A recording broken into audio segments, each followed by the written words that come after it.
ओम नमः शिवाय।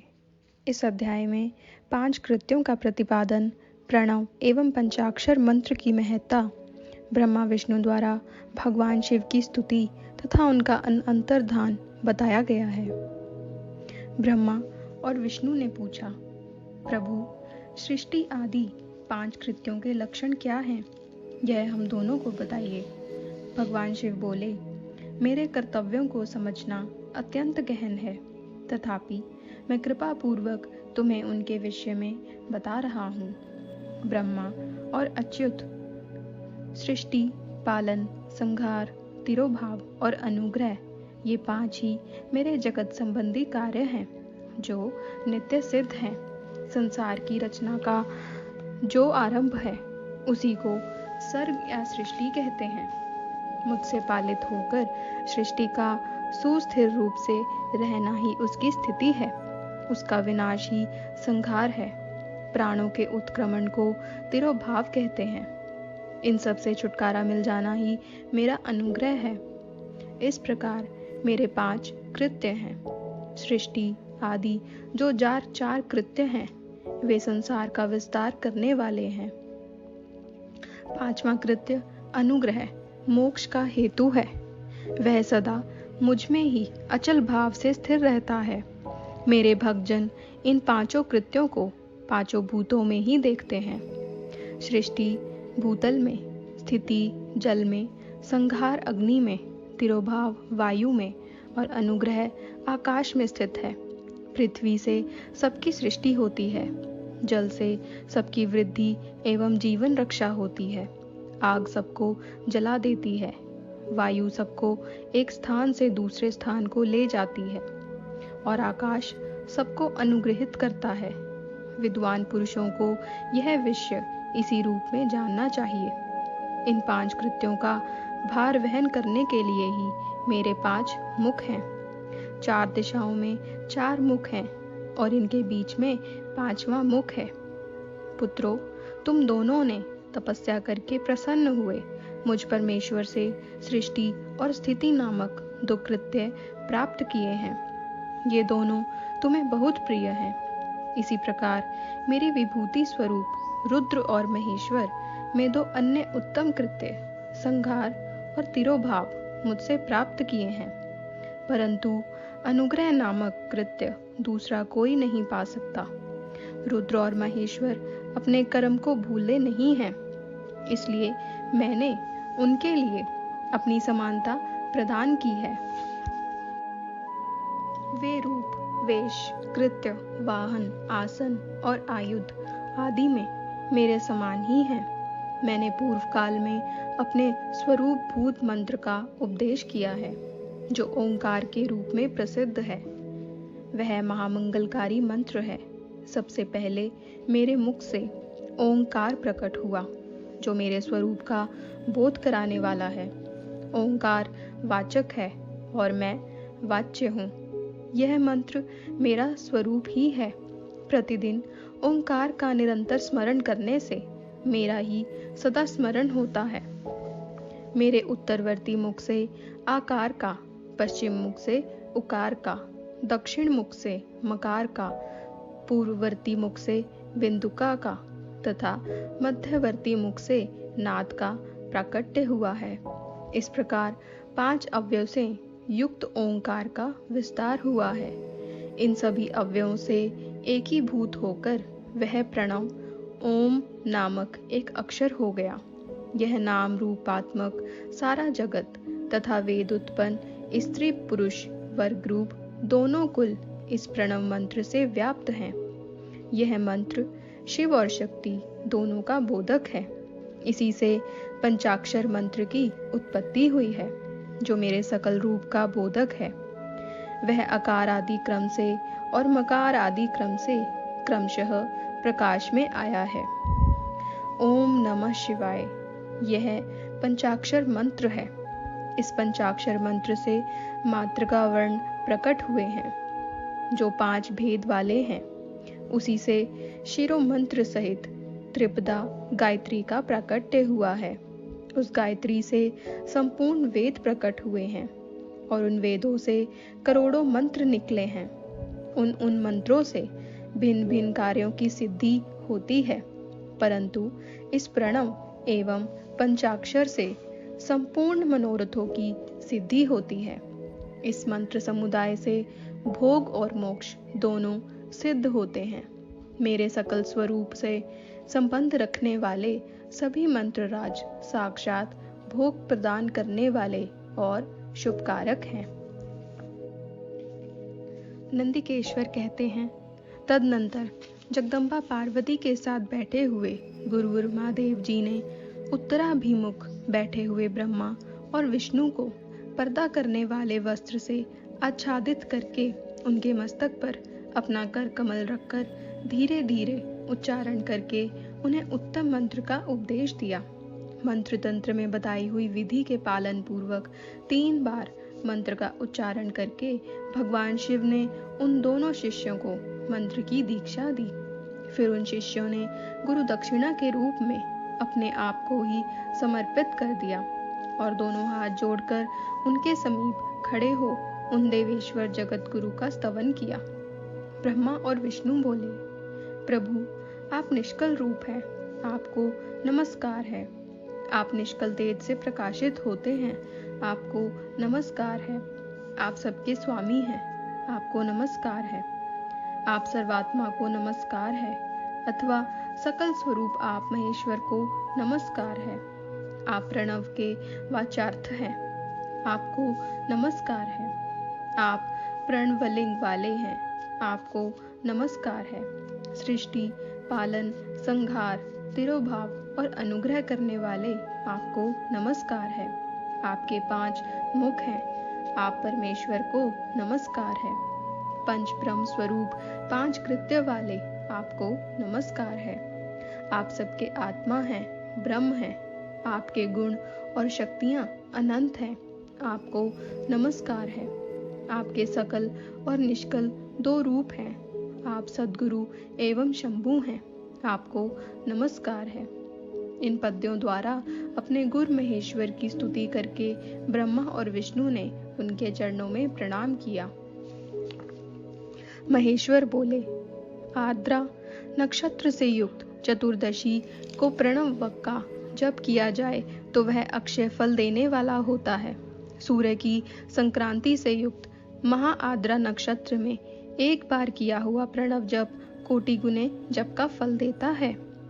मृगशीरा नक्षत्र का अंतिम भाग तथा पुनर्वसु का आदि भाग पूजा, होम और तर्पण आदि के लिए सदा आर्द्रा के समान ही होता है।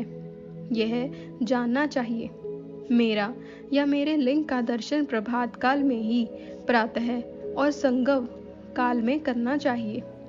मेरे दर्शन पूजन के लिए चतुर्दशी तिथि निषिद्ध व्यापिनी अथवा प्रदोष व्यापिनी लेनी चाहिए, क्योंकि परवर्तिनी तिथि से संयुक्त चतुर्दशी की ही प्रशंसा की जाती है।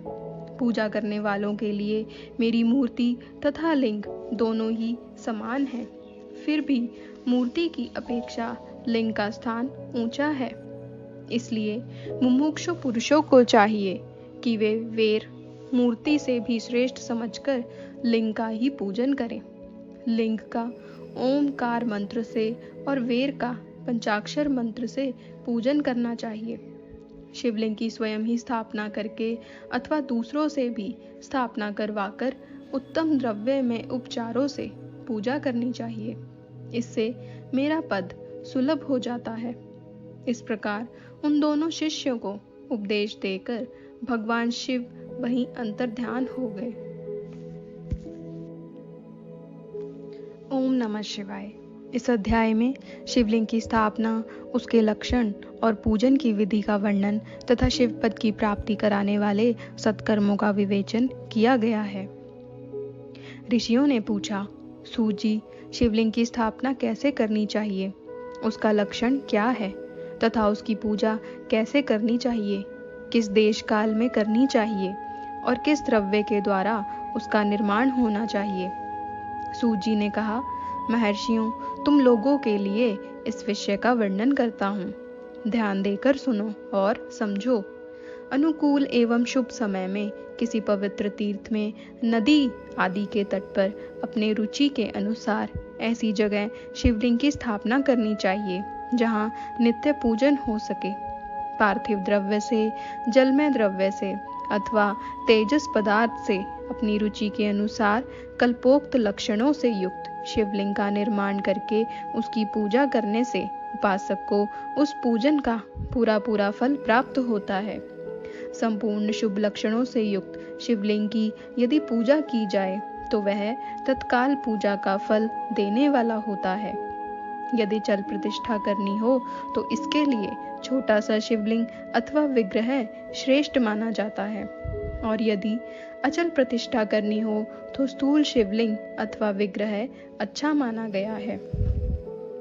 उत्तम लक्षणों से युक्त शिवलिंग की पीठ सहित स्थापना करनी चाहिए। शिवलिंग का पीठ मंडलाकार, गोल, चौकोर, त्रिकोण अथवा खाट के पाए की भांति ऊपर नीचे मोटा और बीच में पतला होना चाहिए। ऐसा लिंग पीठ महान फल देने वाला होता है।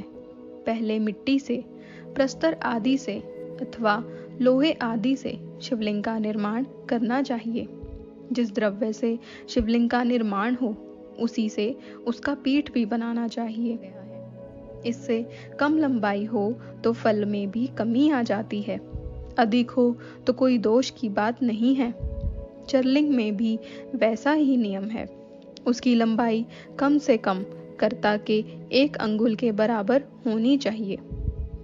उससे छोटा होने पर अल्प फल मिलता है, किंतु उससे अधिक होना दोष की बात नहीं है। यजमान को चाहिए कि वह पहले शिल्प शास्त्र के अनुसार एक विमान या देवालय बनवाए जो देवगणों की मूर्तियों से अलंकृत हो। उसका गर्भगृह बहुत ही सुंदर, सुदृढ़ और दर्पण के समान स्वच्छ हो। उसे 9 प्रकार के रत्नों से विभूषित किया गया हो। उसमें पूर्व और पश्चिम दिशा में 2 मुख्य द्वार हों। जहाँ शिवलिंग की स्थापना करनी हो उस स्थान के गर्त में नीलम, लाल वैदूर्य, श्याम, मरकत, मोती, मूंगा, गोमेद और हीरा, इन 9 रत्नों को तथा अन्य महत्वपूर्ण द्रव्यों को वैदिक मंत्रों के साथ छोड़ें। सद्योजात आदि 5 वैदिक मंत्रों द्वारा शिवलिंग का 5 स्थानों में क्रमशः पूजन करके अग्नि में हविष्य की अनेक आहुतियां दे और परिवार सहित मेरी पूजा करके गुरु स्वरूप आचार्य को धन से तथा भाई बंधुओं को मनचाही वस्तुओं से संतुष्ट करें। याचकों को जड, सुवर्ण, ग्रह एवं भू संपत्ति तथा चेतन अर्थात गो आदि वैभव प्रदान करें। स्थावर जंगम सभी जीवों को यत्नपूर्वक संतुष्ट करके एक गड्ढे में सुवर्ण तथा 9 प्रकार के रत्न भरकर सद्योजात आदि वैदिक मंत्रों का उच्चारण करके परम कल्याणकारी महादेव जी का ध्यान करें। तत्पश्चात नाद घोष से युक्त महामंत्र ओंकार का उच्चारण करके उस उक्त गड्ढे में शिवलिंग की स्थापना करके उसे पीठ से संयुक्त करें। इस प्रकार पीठ युक्त लिंग की स्थापना करके उस नित्य लेप से जोड़कर स्थिर करें, अर्थात दीर्घ काल तक टिके रहने वाले मसाले से जोड़कर स्थित करें। इसी प्रकार वहां परम सुंदर वेर अर्थात मूर्ति की भी स्थापना करनी चाहिए। सारांश यह है कि भूमि संस्कार आदि की सारी विधि जैसी लिंग प्रतिष्ठा के लिए कही गई है वैसी ही मूर्ति प्रतिष्ठा के लिए भी समझनी चाहिए। अंतर इतना ही है कि लिंग प्रतिष्ठा के लिए प्रणव मंत्र के उच्चारण का विधान है, परंतु मूर्ति प्रतिष्ठा पंचाक्षर मंत्र से करनी चाहिए। जहाँ लिंग की प्रतिष्ठा हुई है वहाँ भी उत्सव के लिए बाहर सवारी निकालने आदि के निमित्त मूर्ति को रखना आवश्यक है। वेर को बाहर से भी लिया जा सकता है, उसे गुरुजनों से ग्रहण करें। भाम्य मूर्ति वही लेने योग्य है जो साधु पुरुषों द्वारा पूजित हो। इस प्रकार लिंग में और मूर्ति में भी की हुई महादेव जी की पूजा शिवपद प्रदान करने वाली होती है। स्थावर और जंगम के भेद से लिंग भी दो प्रकार का कहा गया है। वृक्ष, लता आदि को स्थावर लिंग कहते हैं और कृमि, कीट आदि को जंगम लिंग। स्थावर लिंग की सींचने आदि के द्वारा सेवा करनी चाहिए और जंगम लिंग को आहार एवं जल आदि देकर तृप्त करना चाहिए। उन स्थावर जंगम जीवों को सुख पहुंचाने में अनुरक्त होना भगवान शिव का पूजन है, ऐसा विद्वान पुरुष मानते हैं। यों चराचर जीवों का ही भगवान शंकर के प्रतीक मानकर उनका पूजन करना चाहिए। इस तरह महालिंग की स्थापना करके विविध उपचारों द्वारा उसका पूजन करें। अपनी शक्ति के अनुसार नित्य पूजा करनी चाहिए तथा देवालय के पास ध्वजारोपण आदि करना चाहिए। शिवलिंग साक्षात शिव का पद प्रदान करने वाला है। अथवा चरलिंग में षोडशोपचारों द्वारा यथोचित रीति से क्रमशः पूजन करें। यह पूजन भी शिवपद प्रदान करने वाला है। आवाहन, आसन, अर्घ्य, पाद्य, पाद्यांग आचमन, अभ्यंग पूर्वक स्नान, वस्त्र एवं यज्ञोपवीत, गंध, पुष्प, धूप, दीप, नैवेद्य, तांबूल समर्पण, निराजन, नमस्कार और विसर्जन, ये 16 उपचार हैं। अथवा अर्घ्य से लेकर नैवेद्य तक विधिवत पूजन करें। अभिषेक, नैवेद्य, नमस्कार और तर्पण, ये सब यथाशक्ति नित्य करें। इस तरह किया हुआ शिव का पूजन शिव पद की प्राप्ति कराने वाला होता है। अथवा किसी मनुष्य के द्वारा स्थापित शिवलिंग में, ऋषियों द्वारा स्थापित शिवलिंग में, देवताओं द्वारा स्थापित शिवलिंग में, अपने आप प्रकट हुए स्वयंभू शिवलिंग में तथा अपने द्वारा नूतन स्थापित हुए शिवलिंग में भी उपचार समर्पण पूर्वक जैसे तैसे पूजन करने से या पूजन की सामग्री देने से भी मनुष्य ऊपर जो कुछ कहा गया है वह सारा फल प्राप्त कर लेता है। क्रमशः परिक्रमा और नमस्कार करने से भी शिवलिंग शिव पद की प्राप्ति कराने वाला होता है। यदि नियम पूर्वक शिवलिंग का दर्शन मात्र कर लिया जाए तो वह भी कल्याणप्रद होता है। मिट्टी, आटा, गाय के गोबर, फूल, कनेर पुष्प, फल, गुड़, मक्खन, भस्म अथवा अन्न से भी अपनी रुचि के अनुसार शिवलिंग बनाकर तदनुसार उसका पूजन करें। अथवा प्रतिदिन 10,000 प्रणव मंत्र का जप करें। अथवा दोनों संध्याओं के समय 1-1 सहस्त्र प्रणव का जप किया करें। यह क्रम भी शिव पद की प्राप्ति कराने वाला है, ऐसा जानना चाहिए। जप काल में मकारांत प्रणव का उच्चारण मन की शुद्धि कराने वाला होता है। समाधि में मानसिक जप का विधान है तथा अन्य सब समय भी उपांशु जप ही करना चाहिए। नाद और बिंदु से युक्त ओंकार के उच्चारण को विद्वान पुरुष समान प्रणव कहते हैं। यदि प्रतिदिन आदर पूर्वक 10,000 पंचाक्षर मंत्र का जप किया जाए अथवा दोनों संध्याओं के समय 1-1 सहस्त्र का ही जप किया जाए तो उसे शिव पद की प्राप्ति कराने वाला समझना चाहिए। ब्राह्मणों के लिए आदि में प्रणव से युक्त पंचाक्षर मंत्र अच्छा बताया गया है।